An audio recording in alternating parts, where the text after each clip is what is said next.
understand, rather than track and see your phone, and yet you cannot find the person because the person has shut down. You should be able to provide the technology to do that. And likewise with this one, you find out that people, you understand, are interested in the financial aspect of it. That, oh, okay, we don't want climate change, we don't want this, but they are not looking at the implication of these things, or even on the people itself, the people living there. So there's no parallel and equivalent set of policy innovations focus on interaction of mine waste with social systems. That is the people living their social system and the safeguarding affected people. This aspect of mining policy must move from periphery of debates about mining and development to the center. So once again, on behalf of women in mining, and I have some references there for you, which you can check, you understand, I want to tell you that women in mining want to say thank you for being part of this course all through the year and for being part of it to round it up today. And recently, we acknowledge some of our very loyal members, you understand, who attend the class faithfully. Merry Christmas and happy 2025.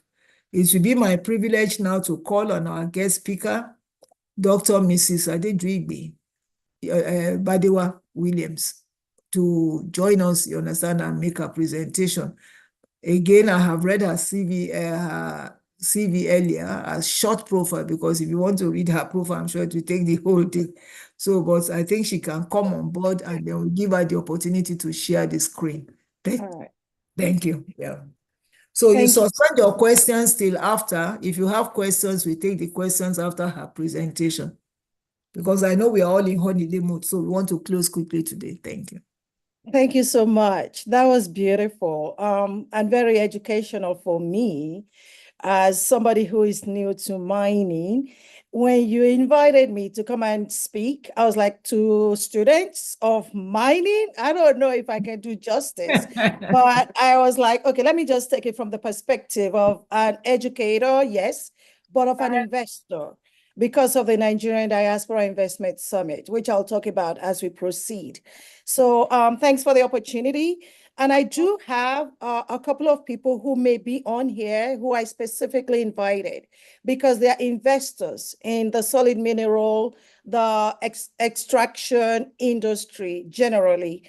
One of them has a group of investors that are in over 1,000, and their interest is in mining. So I said, okay, let me just come at this from the perspective of somebody who is an investor, so that the investors who do come on will have some ideas of as to what we're trying to achieve with this presentation.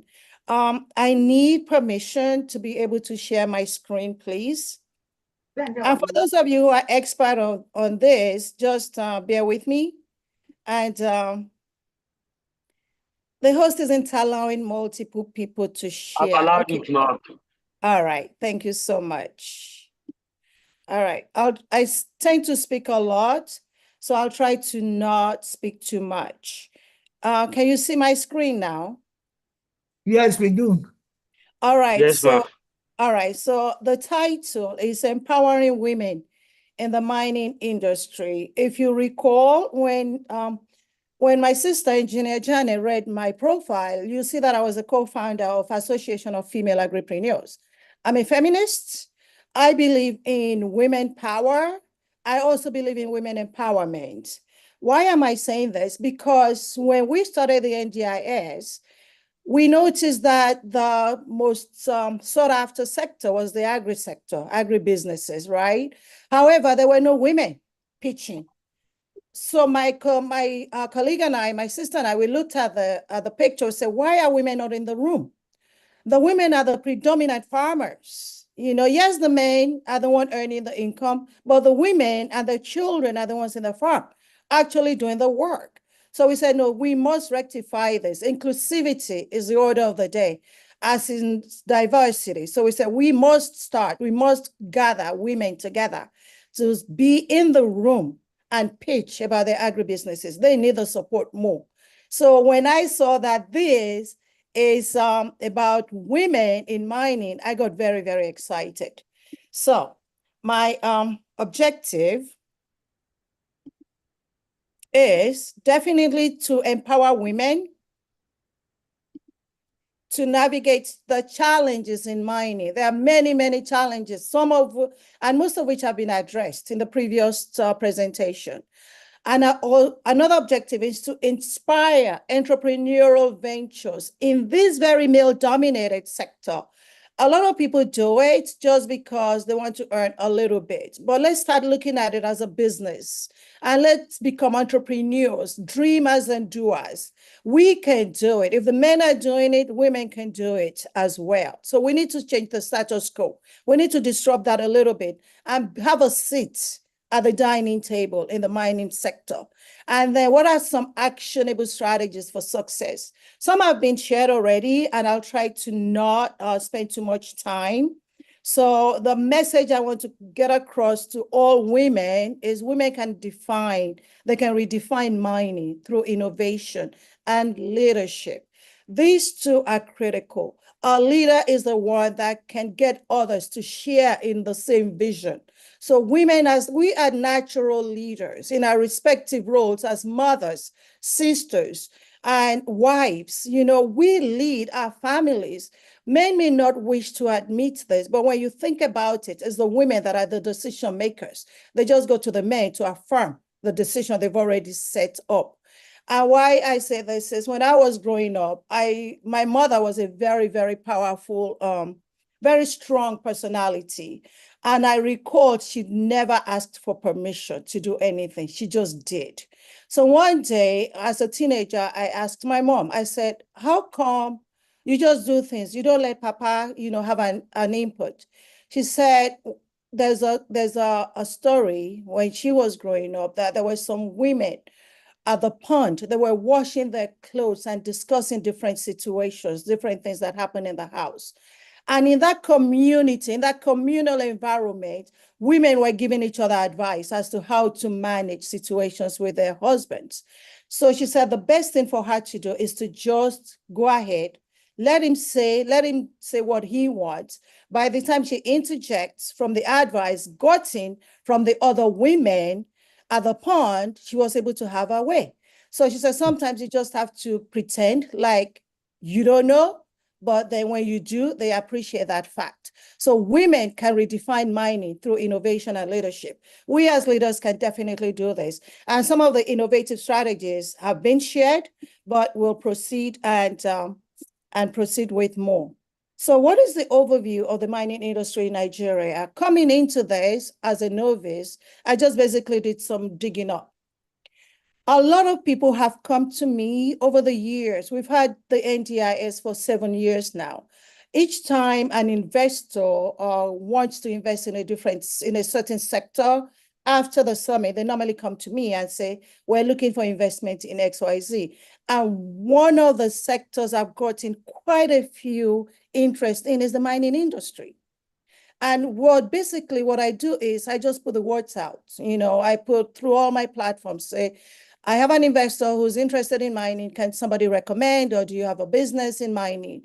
And I have been able to connect quite a few with investors. But what I noticed was that they were all men. There hasn't been a single woman. So in studying the mining industry in Nigeria, as most things are, it's a male-dominated field. It is a vital component of the country's economy. It has considerable potential if we can consider the country's richness in diverse mineral resources that we already have. Historically, it has been underdeveloped compared to the oil sector, oil and gas industry, but the government has realized that they must diversify the economy of the nation away from oil and gas, and mining is one of those industries. I know it faces a lot of specific challenges, but there's numerous opportunities. These challenges present opportunities for us. I know that some of what we've endowed with, some of the minerals include gold, okay, which I have seen, pardon me if I seem to be disrespectful of some nations. I've seen Chinese and Indians going to where they excavate, and even the dust from the gold, they package it up and they ship this out of Nigeria to develop. But these are our resources. Why can't we take advantage of it and invite our own people to be the ones running the industry. We look at the coal, which is significant, coal mining in the eastern part of Nigeria for energy production. We look at the tin and tantalites. I know this is very, it's rampant in the Jos Plateau area, and it's used for electronics. And we'll also look at limestone, for the construction industry. So we've got the resources that can help us get to that level that Engineer Janet discussed, to be on that table where we are seen as a developed nation, as opposed to being a developing nation. We have the resources, but what are the hindrances? We look at the regulations, regulatory framework. Nigeria's government has established a regulatory framework to encourage investment in the mining sector. We always invite the solid minerals minister to come and present at NDIS. And we know this for a fact because we took a group of investors to meet with him in his office last year, actually. So the Ministry of Mines and Steel Development, they oversee these mining activities, and we've taken investors to them, that they've been able to share with us some of the framework that they have in promoting transparency, sustainability, and also, the Mining Act of 2007 that provides the legal framework for mining operation, ensuring that licenses and permits are issued to both the local and foreign investors. But our goal is to bring Nigerians to be part of the investors in the mining sector in Nigeria. Yes, we have challenges, of course: inadequate infrastructure, poor transportation road network, power supply, epileptic power supply. All these hinder efficient mining operations in all sectors of the economy. What is primarily needed are basic, we need food, we need infrastructure, we need education, we need medical care. But all the food and medical and education, everything is impacted by infrastructure. So when we have inadequate infrastructure in all sectors of the economy, it's a major problem, especially for the mining industry as well. Then, of course, my sister spoke about this, the artisanal mining. This is the informal mining practices that seems to dominate the sector right now. All this leads to environmental deregulation, to degradation, and, safety concerns. All this has been owned in. We own in on this point. Artisanal mining, yes, that is the main body, the people that are actually in the sector right now. But how can we leverage on that? How can we develop that and empower them to have the infrastructure, to have the technology, to have the education that they need to make it into a solid, viable industry? Then, of course, we have the regulatory issues, we have bureaucratic hurdles and inconsistent policies that deters investment. That is one of the main challenges investors have come up with. Every time they come to NDIS or they want to invest in a sector, they say, what about the policies? Everything is inconsistent. When one government comes, another one, changes the rules. So we have to deal with these issues. We also have the lack of a structured, regulated approach to mining in Nigeria. This means that many miners operate outside the formal economy. As we said, artisanal mining, it limits their ability to access government supports. It limits their ability to access proper healthcare because it is a dangerous field. And then the benefits of improved infrastructure. So we need regulatory framework to help to address this so that we can overcome some of these challenges. Then the mining sector in Nigeria often grapples with all these challenges, including the inconsistencies in government policies, lack of transparency, bureaucratic hurdles. This can create an unpredictable environment for an investor and also for the miners themselves. And of course, we have these outdated technologies and methods. They rely on, the artisanal miners rely on these rudimentary tools and techniques. Some of these have changed or haven't changed much over the centuries, but some of those have been addressed in the previous presentation. So despite the potential of the mining sector in Nigeria, we have many challenges. Gold miners, for example, they use mercury in extraction processes, which not only pose a severe health risk to them, it also, possesses health risk to the communities. It leads to widespread environmental degradation, soil and water contamination. We need climate literacy. We need education. We need to be informed. We need to not just know about climate changes. We need to have the knowledge of how to prevent some of the climate endangerment in mining. So those are some of the challenges that we face in the sector, especially as a country. And then what about women? Women in most sectors were underrepresented. Globally, women represent about 8% of the mining workforce, of course, depending on which region of the globe you are in. As of 2024, women comprise only 6.8% of the mining workforce in Nigeria. We need to change this. We need to change this figure. We need to change the trajectory of the industry, of the sector, to have more women involved. And when you look at the sector as a whole, in corporations and in ministries, departments and agencies, less than 15% hold leadership roles in all these mining-related companies and establishments. So why do we have these challenges? Well, or this big challenge, because of gender bias and stereotypes. Our community has been male dominated, even not just in Nigeria, it's all over the world. The world is run by men, but we know that behind those men are the women that are pushing them.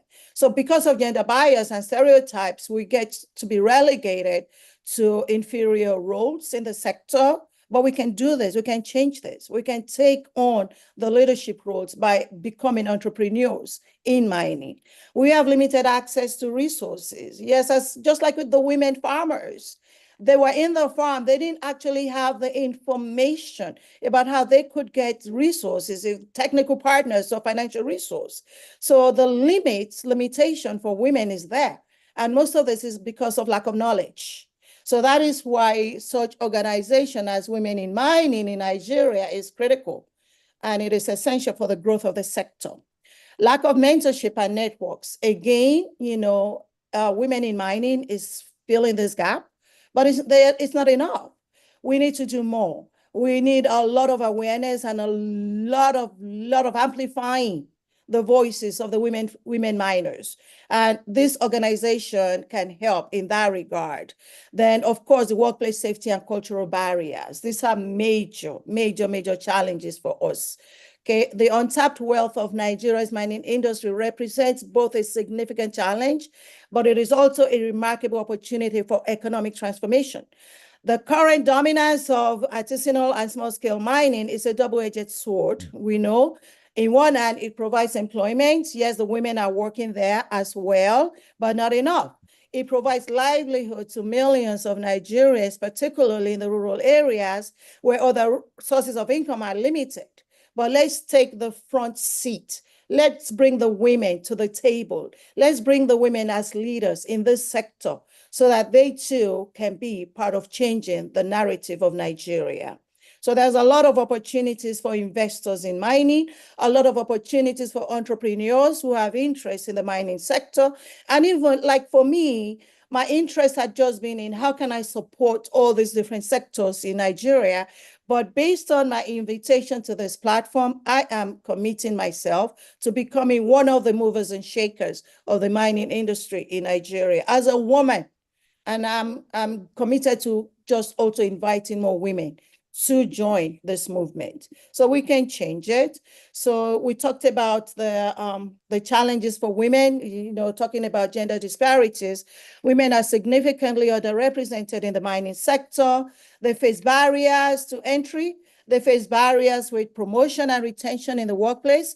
The traditional gender norms and the perception that mining is a male-dominated field, it contributes to this disparity, but we are here to change that.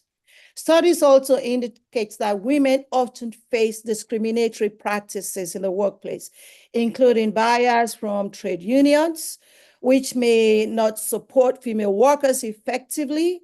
Women in mining industry in Nigeria, can help to change some of these challenges that we face, by this exclusionary practices. We're asking for inclusion. We're asking to be invited, not just to be invited. We are also inviting ourselves to the table in order to change this challenge that we have.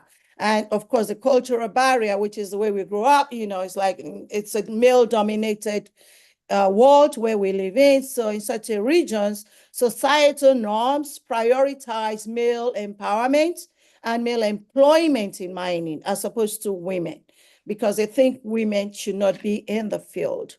Then women face significant health and safety concerns, they say safety issues. All miners do, but women, we are the ones that, we bear the children. We need to consider some of the safety health hazards, especially if you're of the birthing age, if you still have plans to have children. Some of the challenges that are in the mining sector, we need to find ways of preventing them so that we can be in the sector and we can work effectively and still protect ourselves. Beyond the environmental hazard, we also have the risk of sexual and gender-based violences that happens to women in many fields, especially in the mining sector. The working condition in mines can be extremely tough, leading to both physical and psychological repercussions, especially if a woman is being exploited. Of course, economic challenges, right? We have women face unique health, of course, safety challenges in mining, including exposure to hazardous environmental and physical demands. They don't have access to finance. They don't have access to information about resources that could impact them and help them start their own businesses. So these are some of the things that we need to deal with. Then there's a work-life balance. You're raising children, you're taking care of your husband, you're in the mines working. How do you take care of yourself? How do you balance these responsibilities? Women are able to do it. We've been doing it for centuries. And I know we can still do it, but we also need to consider our own mental well-being. That is extremely, extremely important. If you don't take care of you as the engine that is behind the car that is driving the family forward, if you break down the whole car, everybody in the car cannot move. So we need to take care of our mental well-being. We need to practice mindfulness.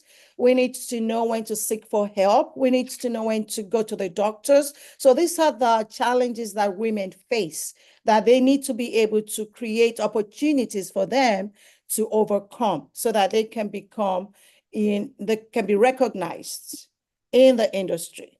So what are the opportunities for women? Well, we need programs that promote gender inclusivity. The whole world is practicing inclusivity and diversity now.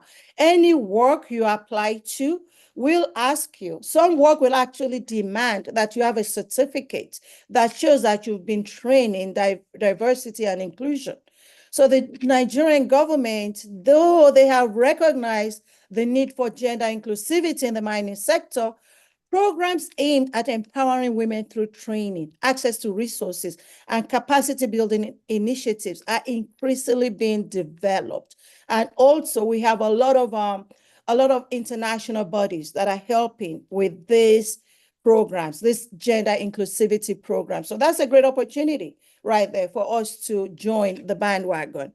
Then community engagement has been talked about in the previous presentation. We need to just recognize that women contribute to the decision-making processes, okay? Local communities are beginning to realize the importance of women's contribution to mining. Engagements, activities, and initiatives that include women in decision-making processes can lead to more equitable resources and management for improved community relations. So when you gather in that community that you are operating on, you come with knowledge, you come with solutions, and with that, you are recognized. And that is a great opportunity for us to join in community discussions, especially when it pertains to the mining sector. Then support from NGOs. There are many NGOs right now out there. I know that Women in Mining is nonprofit. They are offering training. That's why we're here right now. They may have access to financial literacy, and they're also doing advocacy. So those are great opportunities for women, right now, from the support of such NGOs as Women in Mining. They provide training and education, but there are other resources. The world is a global school right now. You can go online and get information about any sector you want. Some trainings are free, some trainings you pay for, but it's essential, it's critical, it's an opportunity for women. Get trained. And there is increasing access to vocational training and education that are tailored to women that can help to bridge the skills gap. Programs focusing on sustainable mining practices and business management. We need that business literacy. Okay, we're not just artisans working, we're also business leaders. So we need the training to give us the opportunity that we need to be at the table. Okay, and then we need to network with one another. Every opportunity to gather with somebody, when two people are together, we call this collaborative framework. Okay, no one person is an island. We learn from one another. So this opportunity for networking and mentorship, it's there, especially within the organization that we're all here for today. So get involved. Those are great opportunities that can help entrepreneurs, especially women, to thrive in this male-dominated field. Okay, so who is an entrepreneur? An entrepreneur, well, let me go back. Building an entrepreneurial mindset. Okay, I'm coming. Despite all the challenges in the sector, the potential for entrepreneurship within mining is undeniable. All right. So we need to look at who is an entrepreneur. An entrepreneur is somebody who sees an opportunity, who looks and does a research as to what is needed and seizes that opportunity to create a business. You seize it, you seize the opportunity, you create the business, and you move on. Okay. So we need to build an entrepreneurial mindset. An entrepreneur is an individual who identifies a need in the community, a need in the market. You take the initiative, you create a business or an organization to address this need. According to Kofi Annan, entrepreneurship is the engine that drives innovation, economic growth, and job creation, especially in economics in transition. Our country, our economy in Nigeria, I have to say this from my extensive research, is being driven by the entrepreneurs. It's those people in the marketplace, those people selling things on the street. These are the people that are driving our economy, not the businesses, not Ministry of Finance. They're just there as policymakers, and they're just there to disburse budget. But the people that are actually building the country, that are moving the nation, are the entrepreneurs, without a doubt. So entrepreneurship is really, really critical for the growth of Nigeria. An entrepreneur is innovative. An entrepreneur is resilient. An entrepreneur is a risk taker. And an entrepreneur adapts to changes in the environment, changes in practices. Somebody told me once, he took some filmmakers to Nigeria. They were doing location scouting. Okay. And this filmmaker came back to the US and said, in Nigeria, you can buy anything you need on the street of Lagos, except for the skull of a human being. Because, these people are pushing everything on the street. Is it jewelry? Is it food? Is it clothing? Am I saying that you need to be hawking on the street? No, but I'm saying that these are the actual movers and shakers of the economy of Nigeria. Things are happening in the marketplace. Everywhere you go, there's a GSM village, there's an electronic section, I have never seen anything like it. Going to Lagos alone, you see the economic throng that is going on in Nigeria. So to be an entrepreneur, it's a privilege. To be an entrepreneur is a way to change. You are not waiting for somebody to hire you. You are creating jobs. You are creating jobs. You are building the infrastructure of the nation. Entrepreneurship remains a critical driver of economic development worldwide, which has the ability to foster all the things we need. The innovation is from the entrepreneurs. The job creation, most of it is from the entrepreneurs. That's how we create generational wealth. Okay, when you have the internship program, I will look at the practices in the East. When you have an internship program to support entrepreneurs, they develop their own businesses, they create jobs for others and bring in others as interns. And it moves on, it moves on, it moves on. That's how you create generational wealth. That is what we need for our nation, the ability to do so. So we need the entrepreneurs' embodiment. We need to be problem solvers. We need to be leaders. We need to be team builders. We need to have financial literacy and the business acumen. All this we can get through education and training. So don't wait for opportunities. Create the opportunities yourself. That is the motto. That is that is what I'm preaching to all those who are studying mining right now. Be the wealth creator, be the wealth generator, be the job creator. Be the one to change lives. Be the one to change the narrative of the mining sector in Nigeria, and be the one to change the trajectory of our nation so that we too can be recognized as a developed nation. Yes, it will take us a while, but Rome wasn't built in a day. So we just start, we start filling the bucket a drop at a time. Eventually, we'll be halfway there. By the time you know it, by 2050, who knows? We may be the driving force of the economy of Nigeria. So let's leverage on all the opportunities. So as an entrepreneur, we need to identify the gaps in the sector. One has been talked about, which is the environmental solution. Okay, we need sustainable mining practices. If you do the environmental impact analysis of what the mining sector does, you know that there's a lot of wastage. There's a lot of environmental pollution, water pollution, air pollution, biodiversity is impacted, the soil degradation, soil erosion, acid rain, not to talk of the displacement of communities. So what are the opportunities for us in developing sustainable mining practices?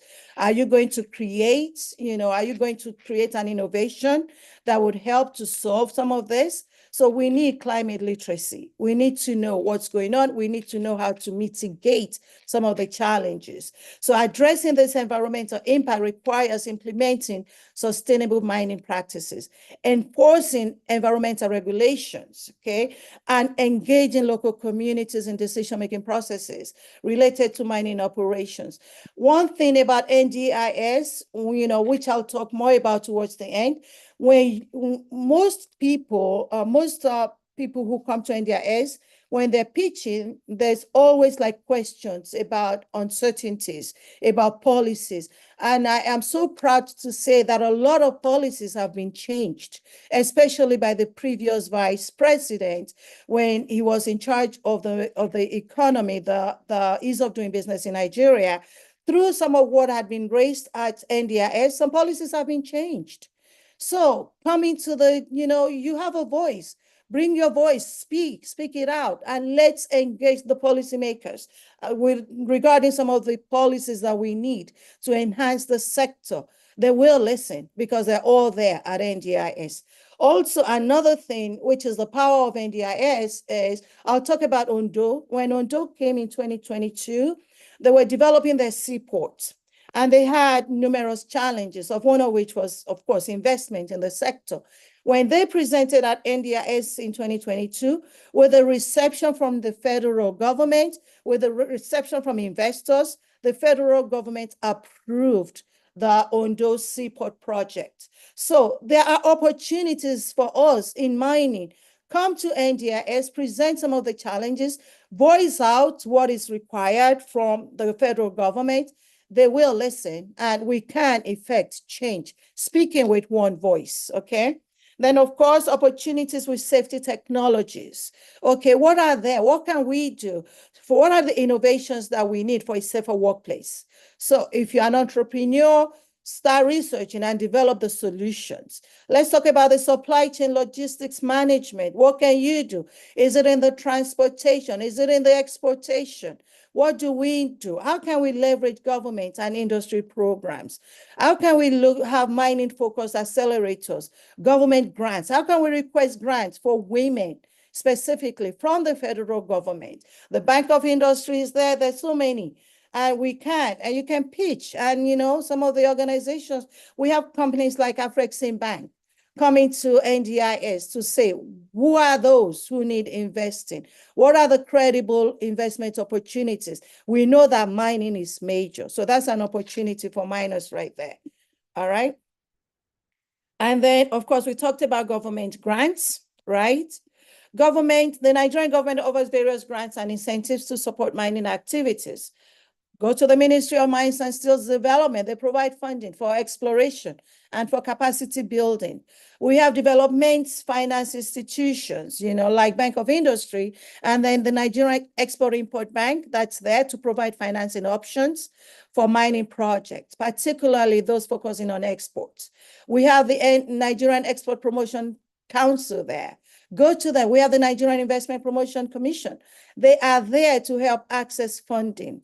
And of course, we have private equity and venture capital. As I said, there's some people who are interested in mining sector who I hope are on this platform right now. They are there to provide funding. They're seeking opportunities for private equity firms, and venture capitalists. They're looking to invest in mining startups and projects, especially those with innovative technologies or sustainable practices. Then we have the international partnerships. The federal government of the United States of America, the president's office, actually sent somebody from the diaspora desk to the head of the diaspora desk to the Nigerian Diaspora Investment Summit last year. And they are committed to helping seek funding for credible projects. So we have international partnerships already, people that we can submit mining projects to that may be able to seek funding in the form of grants or loan or whatever is needed to support the mining sector.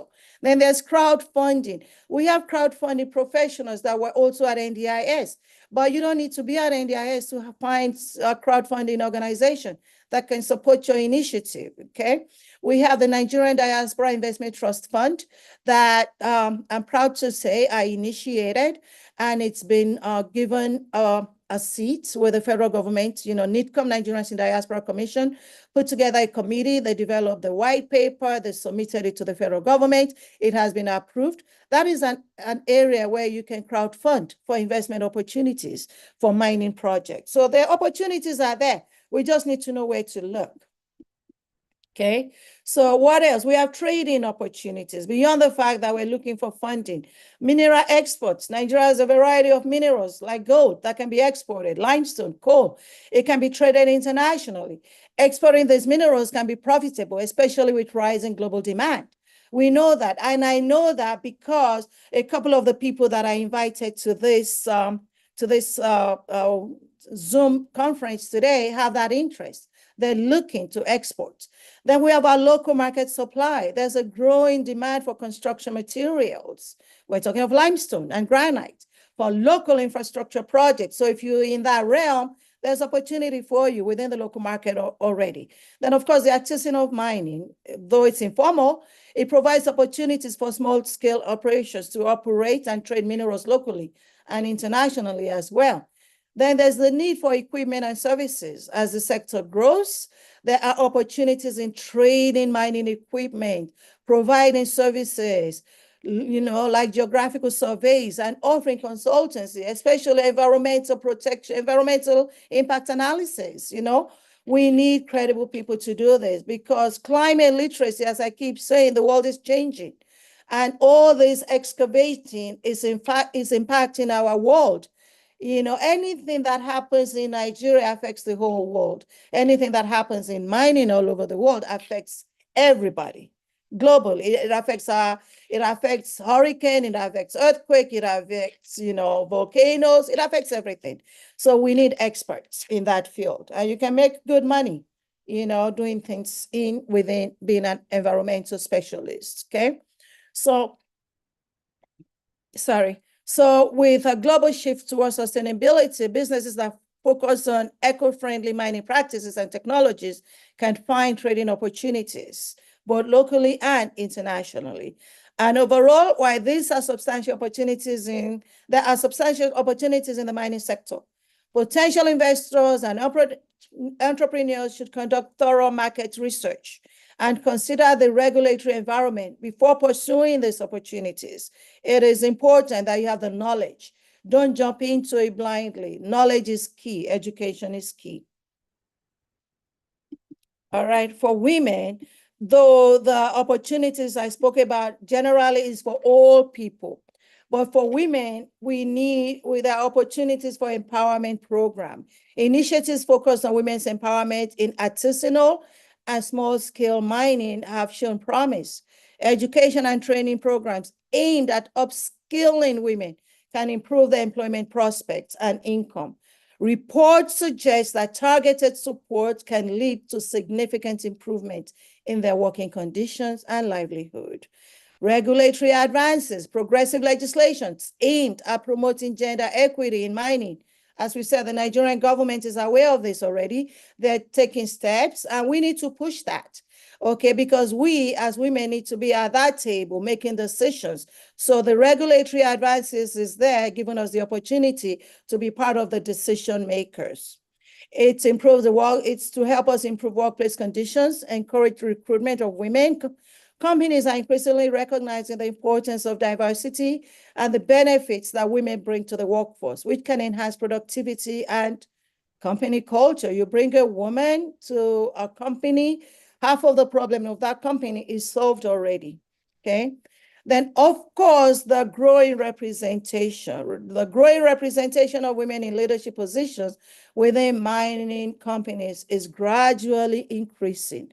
With the advocacy and the networking organizations dedicated to women in mining, there's a growing platform for women voices, enabling them to influence industry practices and policies. And with women in mining, you're doing this, you can do this. The more people, the more voices at the table, the louder it gets. Then there's the international support, international organizations and NGOs.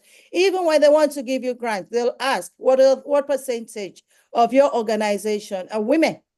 So it is critical that organizations start hiring more women, especially if they need international support.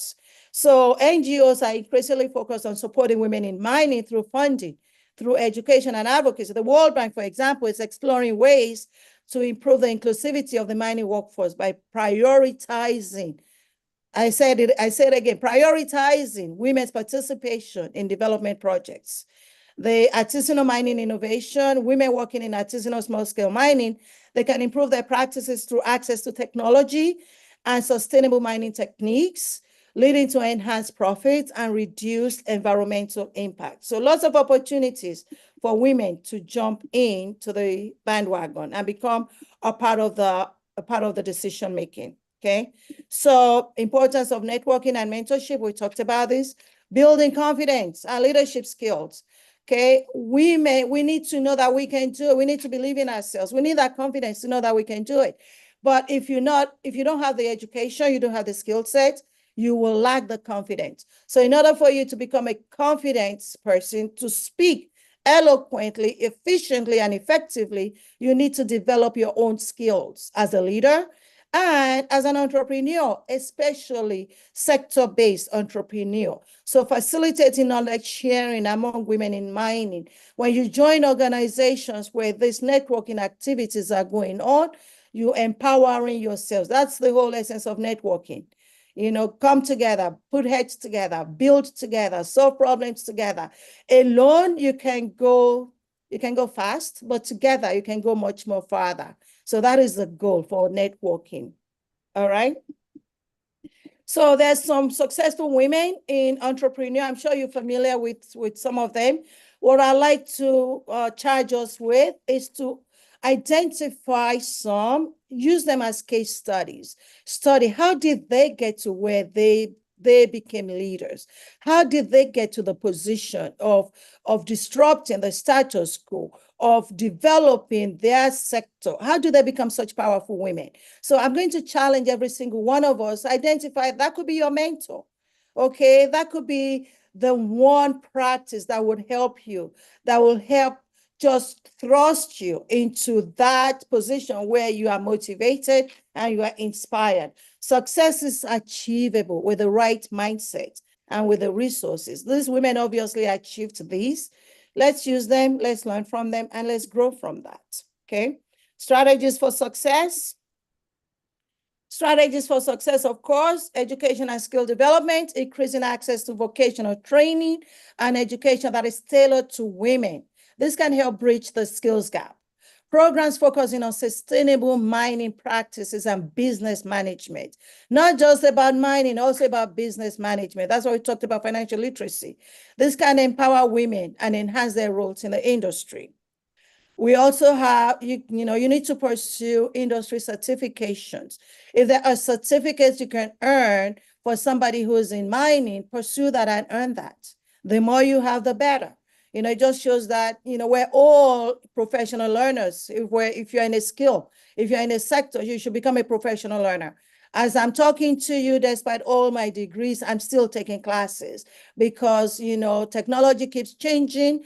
Innovation keeps disrupting. We need to be on the forefront. AI is taking over. I don't want to lose my job to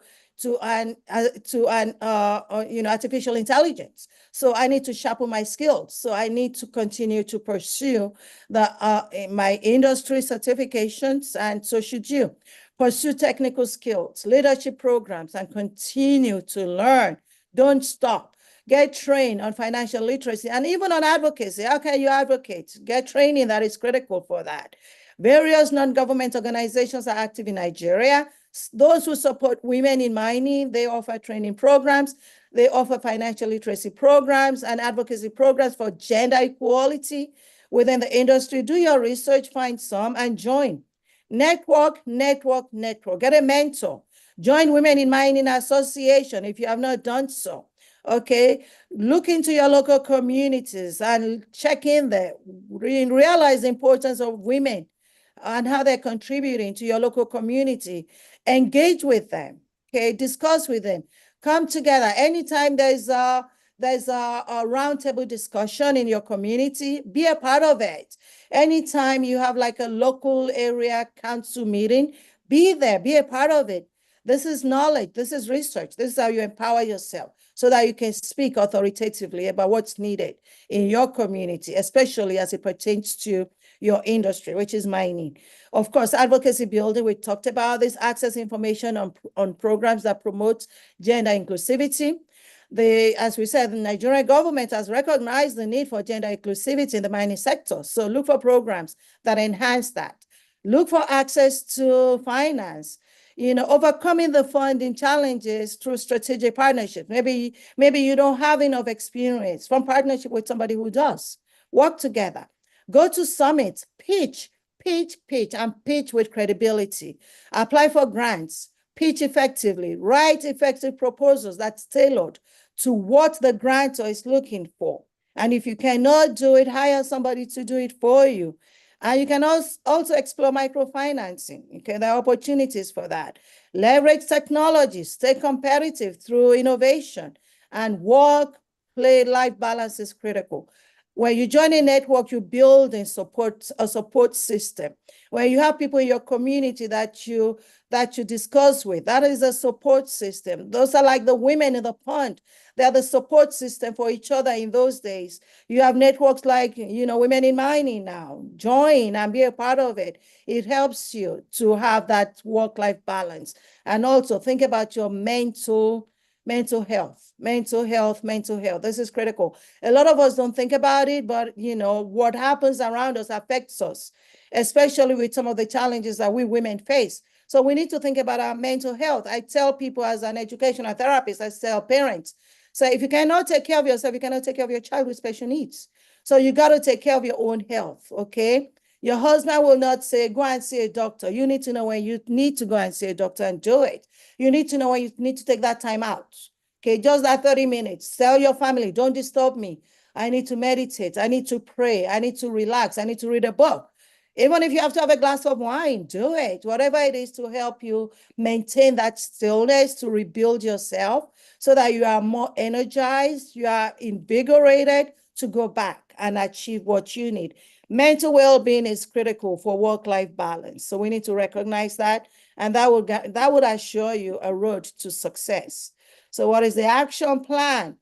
Identify opportunities in mining, develop a strong business plan, seek mentorship, and join industry groups.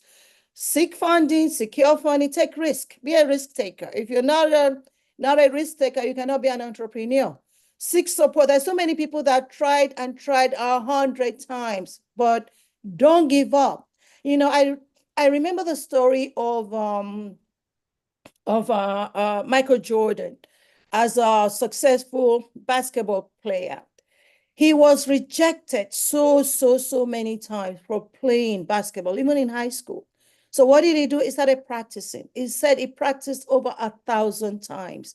And even when he became the world top NBA player, he said he did not relent. He kept practicing. That is what you notice about successful business-minded people. They keep sharpening their skills. So don't be afraid. Don't be discouraged when you don't achieve the first time. Go back to the drawing table. Go back to studying. Don't give up. Okay, be resilient. Be ready to face any challenge you have. Empower yourself with the education. Empower yourself with the literacy skills that you need. Women can shape the future of mining through entrepreneurship and through leadership. We've got it all. Some of the traits of good entrepreneurs, they have the ability to learn. That's why I keep saying, keep learning. They know the skills for business strategy, business acumen. Be an effective communicator. When you are educated, you have knowledge, you can be an effective communicator. When you are an effective communicator, people will listen to you. Focus on that big picture. Focus on what you're trying to achieve. Don't let anything deter you from your goals, okay? So those are the skills that are necessary. So in conclusion, women can lead change. And I'm going to talk a little bit now about some of the things that I think are pertinent. The Nigerian mining industry, it holds significant promise for women, particularly with the growing awareness and initiatives aimed at promoting gender equality globally. However, overcoming these challenges will require concerted efforts on all our parts, and also from governments, from industry stakeholders, from the civil society, in order for us to have a more inclusive and supportive environment for women to thrive in mining. Addressing the challenges while capitalizing on the opportunities can lead to meaningful progress and empowerment for women. As the sector moves forward, the key to unlocking the potential lies in formalizing and modernizing mining in Nigeria. So now, opportunities I need to talk about. You have initiatives like the Women in Mining, right? Through Women in Mining, through the essential roles that they play in shifting the narrative surrounding mining in Nigeria, through the capacity building programs they have, the advocacy and the partnership initiatives they've started. They have actually been bridging the gap between informal miners and the formal economy. For example, Women in Mining has focused on addressing the gender imbalances within mining, empowering women by offering them training, access to resources, and support in building their businesses. In doing this, they do not only promote gender equality, but also unlock the entrepreneurial potential for women who have historically been excluded from the sector's mainstream operation.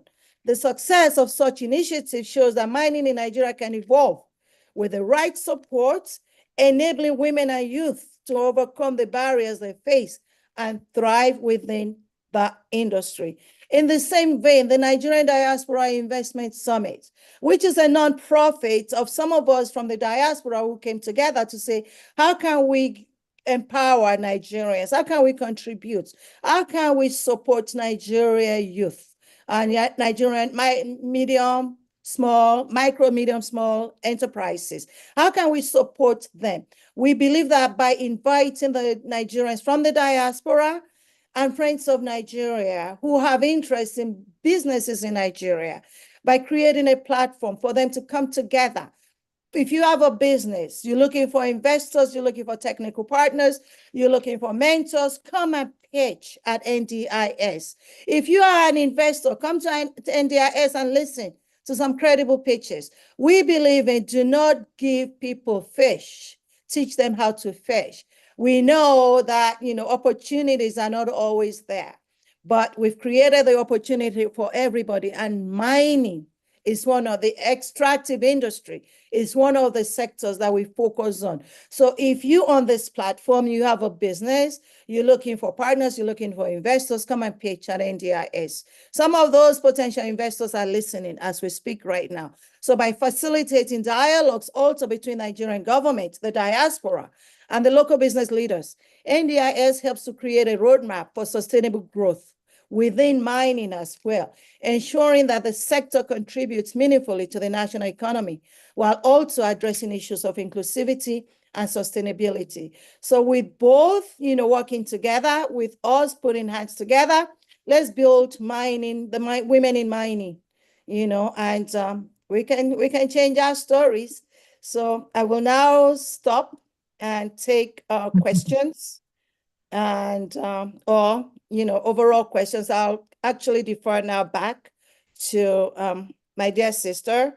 If you need to reach me, my contact is there. You can reach me through NDIS, admin@ndisng.com, or my personal email, badewawilliams@yahoo.com. I will stop sharing and revert back to Engineer Janet. Thank you for your time.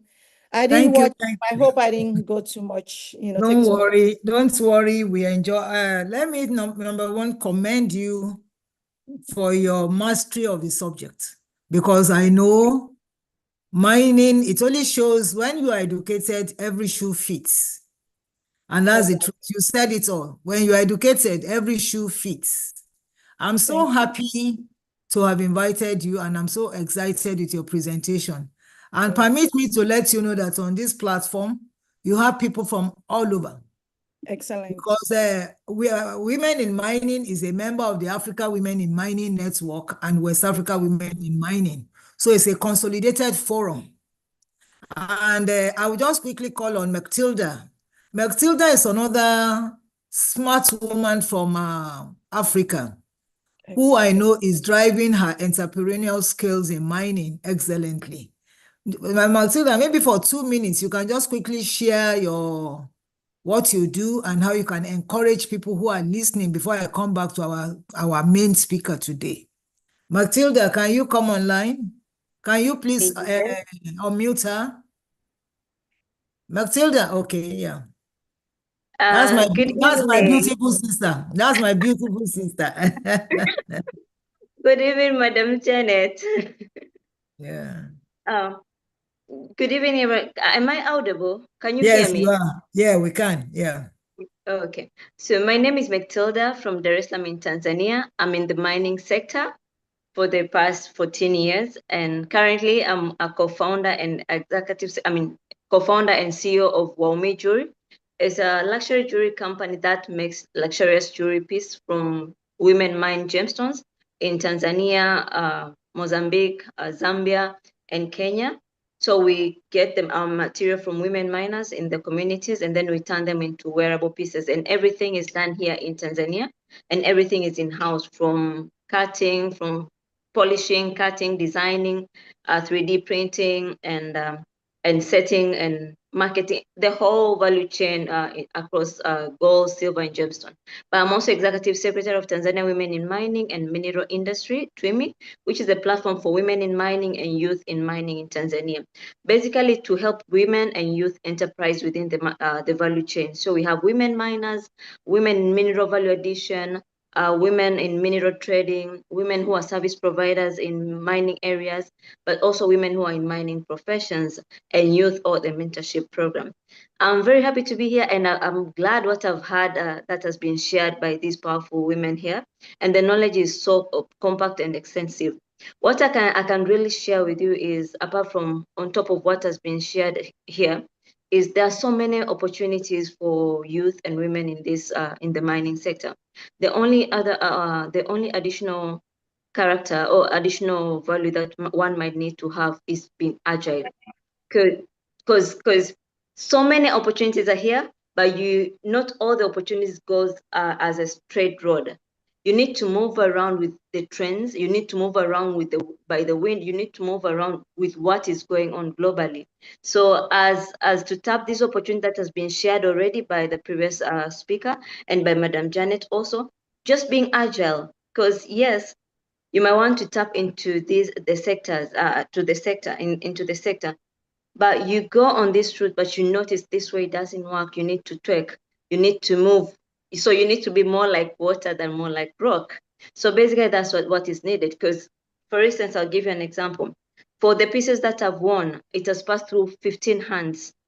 Different 15 people have touched whatever I'm wearing here, from the miners, from the people who supported the miners with the chemicals and the blasting materials in the mining communities, from the woman who sell them PPEs in the mining communities, to the person who transported, to the person who is brokering the minerals or has the brokering license, from the person who sealed them from the mining area to where we are, from the person who facilitated the insurance here, and the person who facilitated them, the person who has cut them, the person who has designed them, the person who has casted them, the person who has refined the gold and the silver, the person who has polished, the person who has stone setted, and all this. These are all the opportunities within the value sector. So you need to be agile to get to know where can you position yourself as a woman or as youth within the sector. And stick there. Stick there, educate yourself, surround yourself with the like-minded people, join the communities as it has been shared, association in your particular countries. This opportunity can be tapped and enjoyed by all of us. Let me not take much of your time and say, Karibuni Tanzania, you're welcome in Tanzania and you're welcome to collaborate in any way. Thank you so much.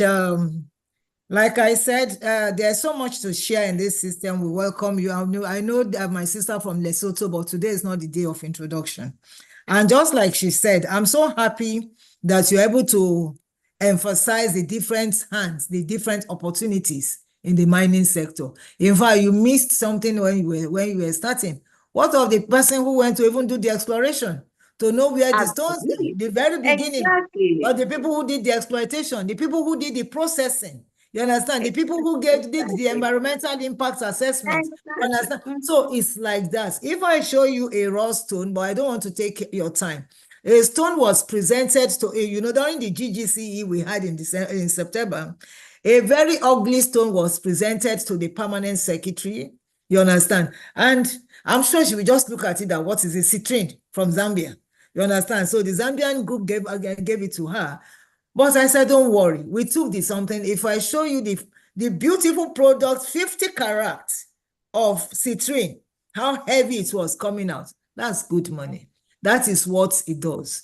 And I'm so happy that our speaker has explained all, but I'll tell you what the challenges in Africa are. Because you see, when we live out here, at times, we overlook some of those things. Quite a number of those things you mentioned are being done. But unfortunately, in Nigeria, we like finished product. In Nigeria, we like anything. Africans generally, we like anything foreign-based. We don't celebrate our own. The term diaspora probably makes you people think, because people believe dollar is attached to diaspora, so you can get attention. But when you are within and you are doing the same thing, at times it's often tough. But what do I want to tell our women? I want to encourage our women out here today that if you don't network and work together, you will die there working alone. And when we allow little things, women too, because today is a day of, it's rounding up, and we have to really appraise ourselves to be able to reposition ourselves for glorious things next year. When we go about quarreling, or we go about bickering, bringing in our character and personality into an association to destroy an association. It doesn't go well for us. And so I'm using this to challenge some of us in Africa that are beginning to recognize ourselves to say, come, we need further collaboration, you understand, to be able to get to the heights. Yeah, we have sold, we have advocated, we have done everything. People who want to quarrel, you leave them to be quarreling. And people who want to work, you will leave them to be working. You start classes, you call people think knowledge. That's, oh, if we don't attend those classes, it has impact. No, it has no impact. Even if it's one person that attends your class and gain. Today, I've gained a lot, you understand, from the presentation Mrs. Badewa did. I've gained a lot, you understand. From what you said, I've gained a lot. So, and that is what it should be. You invite people to classes, you understand, you set up classes, so then some of them will not even show up. You understand? And how do you get that knowledge? These are not things you can ever pick in classroom. We have one of our lecturers here. They are all applications. You don't pick them in any textbook. If you find anybody who writes any of these things in textbook, it's because he's writing or sharing his or her own experience. You cannot pick everything we have said in the textbook of geology I went through, in the textbook of geophysics I went through, in the textbook of environmental science. It's connectivity. You understand? You connect these things. So once again, we want to say thank you. And I can tell you that authoritatively, before we searched you out, I know we need you. You understand? We need quite a number of software women in diaspora. You understand? Not only you, other African diaspora women. You understand? For us to come together, and work together. So I'm going to get back to you, to expand on that. And I know on this platform, we have one of us who is itching to ask questions. That's Professor Adeola Popola. I'm sure you know him. He's another guru. Is he in diaspora? So please unmute Professor Popola to quickly ask his question from my sister in charge of the Diaspora Summit, before we round up. So unmute Professor Popola, please. Adeola Popola, unmute him. Yeah. Thank you. Thank you very much, ma'am. And let me first commend to rightly call engineer Janet a name, we should just call her a mother, because she is passionate about drawing people, building us, growing us, developing us. And I wish every authority in mining in Nigeria and outside Nigeria will recognize that. Apart from I've been a stoic person on this since the 1970s, and I'm proud to have known her since then. I mean, it's unbelievable how much energy she puts into it, how much nights and days. You'll be successful because you are bringing this up at a time that Africa needs you, Nigeria needs you, because we need the mining industry to succeed. Quickly, let me go to our erudite speaker, and I say very eloquent and professional practitioner and lifestyle education received from Mrs. Badewa Adejibe. I have a mine, I have a license in Oshogbo, Osun State. Sincerely speaking, I'm going to just quickly say this. 3 problems are there.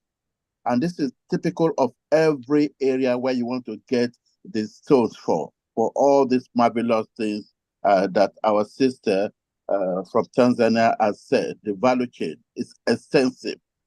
But we have this problem of funding challenge.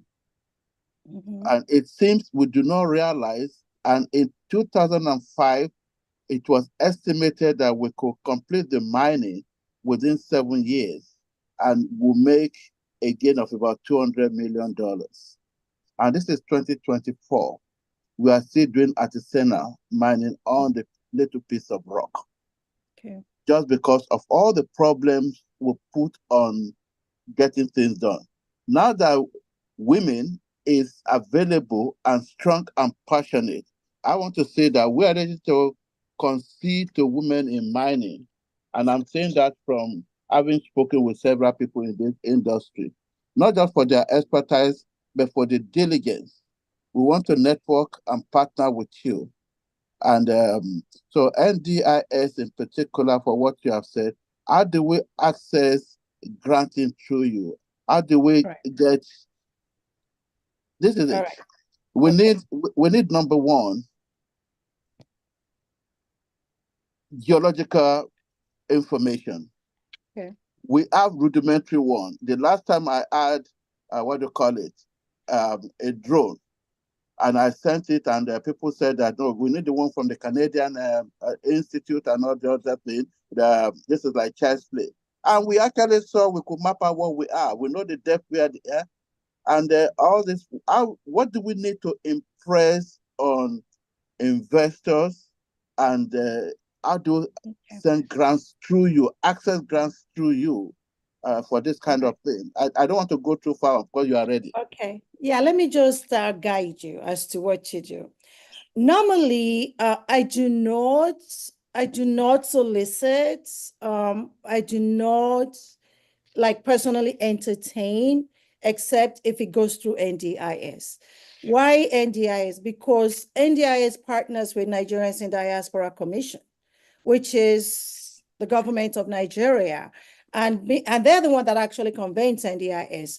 NIDCOM has partnership with ICPC, EFCC, NIPC, and so do we, and all the departments that have anything to do with investment and trust building, okay? Because there has to be due diligence on your company. We need to make sure your company exists. We need to make sure that physically somebody can go there and will find you. We need to know that all your papers, you filed your taxes, that you're a legitimate business. And as well, when the investors come, we do due diligence on the investors as well. So they're not coming to scam anyone, to make promises that at the end of the day will not yield. We as NDSI, which is a nonprofit that organizes with NDIS, we let you know, all we're doing is giving you the platform. We do the due diligence, we give you a platform. What happens after that is up to you and your lawyers. So I would really, really highly encourage you that go to our website. NDIS is every November, the second week of every November. This last November, we held it the first week because that was when the villa was available to us by the presidency. But every second week, we'll have NDIS. When you come as a pitcher in NDIS, you will be put through a rigorous training for free by industry experts on how to best pitch your business. They'll get you ready. You go through sometimes you may have to attend like 10 different pitching sessions. They'll make you practice. They'll advise you on how to perfect. They even invite some investors to listen in, without being obvious, without being acknowledged as investors. They listen in, and with their feedback, they give you the feedback on how to perfect your pitch. So when you come through us, the platform is there. Like we have a company, BVG Group, Dr. Chris Brown. He was our keynote speaker in 2022. Chris Brown. The Browns Venture Group is the company he was with, right? And with the Browns Venture Group, they have over 3,000, investors within their organization. So when he came to Nigeria and he spoke and he saw the opportunities in Nigeria, he went back to his partner at Browns Venture Group, like, let's start investing in Africa, especially Nigeria. The partner was not interested in Africa. So what did Dr. Browns do? He went and started another company. The focus is in Nigeria now, focus on Africa, especially Nigeria, through NDIS. He will not do anything in Nigeria without going through NDIS. So when you come to NDIS, you have powerful organizations that are there. And coincidentally, is highly interested in minerals, in mining. So, when we see you, we connect you. We connect you together with him. Discussions can start now, but he will not do anything until we've done the due process of going through NDIS. So that is the only way we can guarantee. Let me quickly jump in, and this is very valuable. I think Professor Popola, now that I've introduced you, I think you will continue after. You understand? Yeah, I just wanted to mention something to her about, actually, interestingly, I'm the president of NIDO in New Jersey. And the president of what? NIDO, Nigerian Diaspora Organization in New Jersey. Oh, okay. So we must have interacted. We are the firstborn of NIDCOM. Okay. Okay.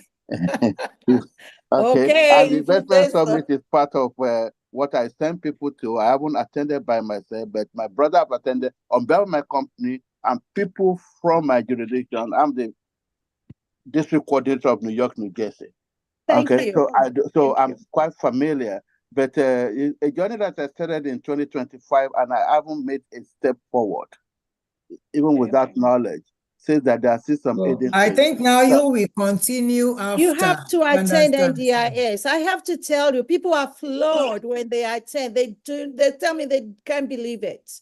Thank you.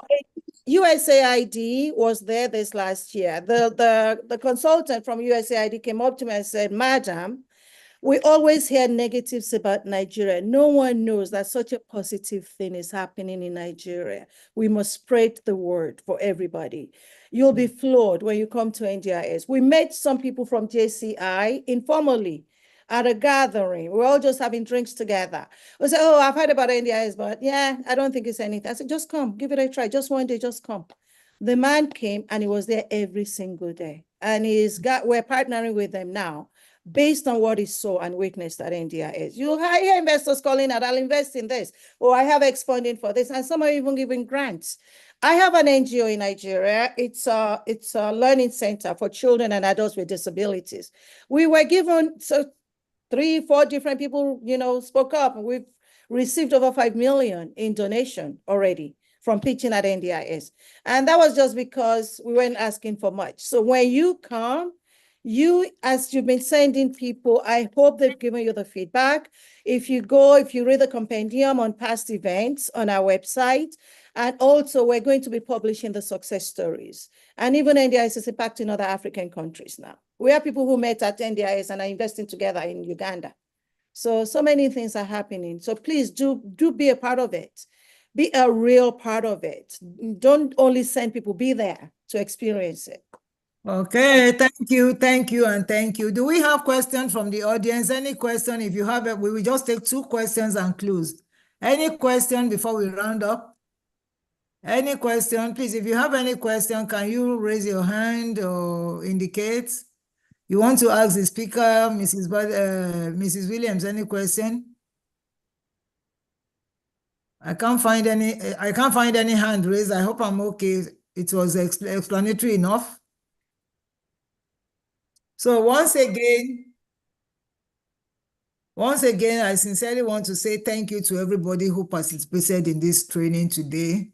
I'm sure going out, we brought in circular economy for you to know what you can do, within the system. And we topped it up with entrepreneurship strategies in the mining sector. So there's no excuse in 2025 not to start doing things, not to start partnering. And then learning is continuous. We heard from the horse's mouth. Go and learn. Go and register to be something. Be a master of what you are doing. Like I look at the books, when people say gender discrimination, I said, no, we are changing the language. I've looked through the books in Nigeria. I'm yet to find anywhere where anybody is discriminating against anybody. Honestly, because the law does not say, but the attitude does. And what brings it up when you lack self-confidence? Because if you ask Madam Speaker of today, we could have suffered some form of discrimination in those times when we were young, when we were nobody, but not this stage of our lives. Not this stage of your life, because if anybody attempts to do it, I'm sure you look at the person and say, are you stupid? Men intimidate men. Men discriminate against men. We see it happen, we read newspapers. So we shouldn't go with that train, to keep on saying, oh, it is this. The discrimination is subtle and more pronounced with uneducated men, or uneducated women, but not with those of us who can access the line or we're online like this, who can use our systems, you understand, to use Zoom. So those of us who can use our system to use Zoom, let us go and develop ourselves the more. The more we do that, the better for us. And I just want to say on behalf of women in mining, just like we said, we have invited you in and we send a letter, you understand, to serve at the appropriate space so that we work together. And I use this to call on people everywhere, like we said. If you have from Tanzania, you have somebody from Tanzania here. From Lesotho, you have somebody from Lesotho. Jesse is here. If you are from South Africa, we have someone from South Africa here. So Grace, like that. Women, let's stop backbiting. Let us stop running down our mouth or running it negatively. Let us stop running to people when we are in crisis. If I see a value, you understand, I run after that person and I get what I want to get from that person, not destroy. Don't be a destroyer, be a builder. We keep on fragmenting and fragmenting. Fragmentation doesn't take us anywhere, doesn't give us anything. But when we strengthen ourselves, then our voice, because the pitch becomes louder to be able to assess from government. This is the age of assessment. So if we really want to assess, let us work together. For instance, we have somebody, there's no point reinventing the wheel. We have somebody who has been able to assess government, who has been able to assess the international space. Why don't we work together? Why do we have to now start destroying or now go and start backbiting or run mouth running or anything? And nothing can be hidden. So please, as we approach the new year as sisters, let us move. Those of us in our WIMA, let us put in our strength to build up our WIMA very well. Those of us in our different regions, the 5 regional bodies in Africa, let us go to our regions and build our regions very well. Those of us in the various countries, is one WIM, one country. Go to your WIM in your country and consolidate. Don't be a destroyer. That way we can engage international partners to be able to move forward. I can see Dr. Megan Carroll's hand.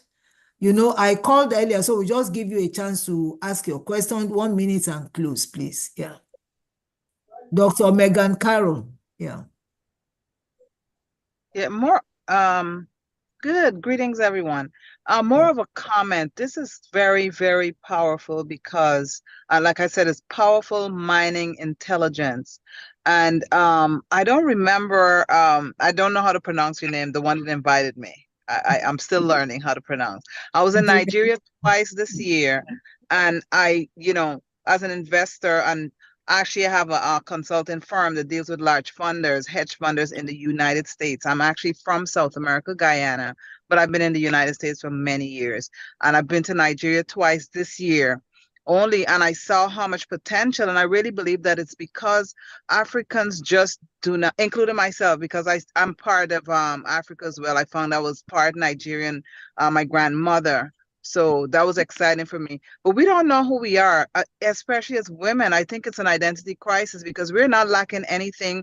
We're not less fortunate. We don't need anything. Everything that we have is attached to who we were before, we were indoctrinated. And I really believe that that's why when people speak, they really don't know who they are, especially if it's negative or tying down the identity crisis that we're suffering. Not only, I'm saying we, but I'm saying women, including myself, is that we really don't know the power that we carry.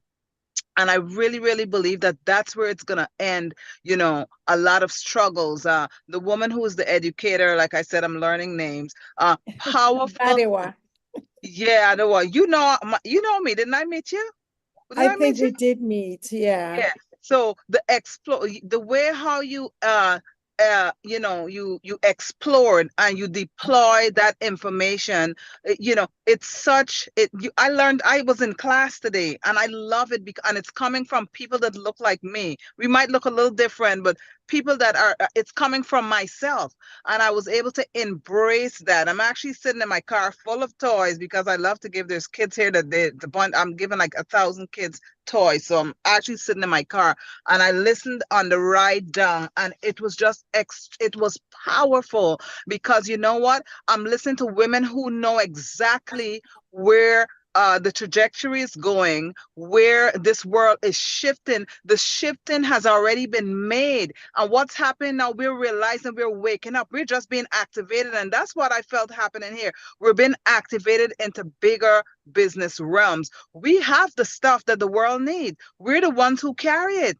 The men and women of Africa, and that's the problem. We're not less fortunate. I don't need any pity from anyone that don't look like me. We're not less fortunate. They're taking what belonged to us, and I'm just saying they, and I'm not being controversial, but it's like we really have what we need. We just have to come together. We don't need to unite. We need to synergize so that it can cause change. Synergy is the highest form of unity, and it brings change. It shifts everything. You know, when I came to Nigeria, I knew I belonged there. So I knew that I didn't feel like I was not home. I literally felt like I came back and connected to something that was missing. And honestly, coming back to the United States, there's so many things that have happened for me. Just connecting with who I am. Identity is powerful when you're an entrepreneur, when you're a philanthropist. I have different kinds of businesses that I run. And like I said, I'm a consultant to the head consultant for some hedge funders, about 28 banks. Okay. And then we have private investors as well. But it is so powerful to listen to women who know where the world is going, where the trend is going. The young woman from, I think, Tanzania, oh my God, everyone. It was powerful. She spoke for 10 minutes, but it was just like a missile just hit, like boom. She didn't need more than 10 minutes. Powerful. So I'm here to learn. I'm new in this part of the sector, but I'm very brilliant. I'm like a kid. I'm adaptable. So I am sucking in this information. I want to see where I fit in the world, because we're one people. One people, one nation, one destiny. That's what my country in Guyana says, but we're still from the same place. You know, we still have a lot of Nigerian friends that live in Guyana. So thank you for listening. I just was very inspired, and I couldn't just keep it to myself. Thank you so much. Thank you so much, Megan, and I'm so excited to hear from you. Incidentally, Women in Mining movement started in Guyana. That's interesting. That was the first point Wow. of women Did in you say mining. Guyana? Yeah, so yeah, Wow. Guyana, that's where it started. Wow. So Women in Mining started there. So when you call, when we share, we give you the history and further contacts. I've sent my email down to you, and you can pick the email of Women in Mining, and there are so many. So Mrs. Olushola, I think that's the second speaker. So thank you so much. Thank you. Mrs. Olushola Lani, yeah. People are falling off, so let's round up fast. Keep it Yes, short. I will be fast, ma. I have sent this comment since, but I discovered I didn't drop. I just want to say thank you to Badewa for an educative and inspiring presentation. Thank you. Sustainability is meeting the mineral resources need of today without compromising the need of future generation. The way Nigerian mining practices is being done, if we're not careful, the whole mineral resources will just be wasted, and there will be nothing for the future generation to fall back to. And when you go to the mining communities, you will discover what they go through. When they sell the products, it becomes global, but locally, they are the ones that are suffering for it. So my concern and summation of all this, as just to quickly give the summation, is to say that the inclusion of women and youth in mining through empowerment and capacity training along the mineral value chain, as even Badewa has agreed, I believe that one will help in have serious impact on mineral resources development in Nigeria and in Africa, in such a way that for today, no one will be left behind, and in the future, our children will have better future. Thank you. Thank you. Thank you so much for capping it in that manner, because the future belongs to all, and sustainability is key. Oh, Dr. Lami, Dr. Salau. So that's the last person, please, and then we round up. The class has dropped to 31. Thank you. Yes, very ma'am. much. Yes, ma'am. I just want to round it up with one thing. The last speaker said something about identity. That is the key to African now, because the mining is eroding our cultural preservation as well as our values. We must work hard to see that, especially the women and the young ones, we must work hard to preserve that identity so that we will be able to sustain our cultural value and identity too. That is very essential. Otherwise, there will be African with whites, not African with blacks anymore. Thank you so much. You didn't say it's finished. there'll be Africans with Chinese. No, I don't say white. I just said white. So thank you so much. Again, on behalf of Women in Mining, I want to expressly thank our speaker. Thank Matilda who came, on board for appearance.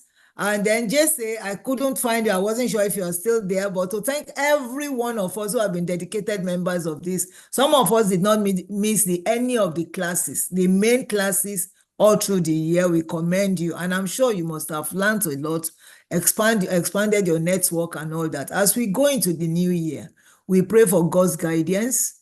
Tomorrow belongs to God. But by faith, we believe that we'll be part of tomorrow, that God Almighty will keep all of us in good faith, and then all our desires will be met. So on behalf of Women in Mining, I say happy holidays here, as is being said here. Merry Christmas and Happy New Year in advance. God bless you. And we meet 3rd Thursday of 2025, where we'll be rolling out our plan for the new year. God bless you and God be with you all. Thank you and thank you. Yeah, bye-bye.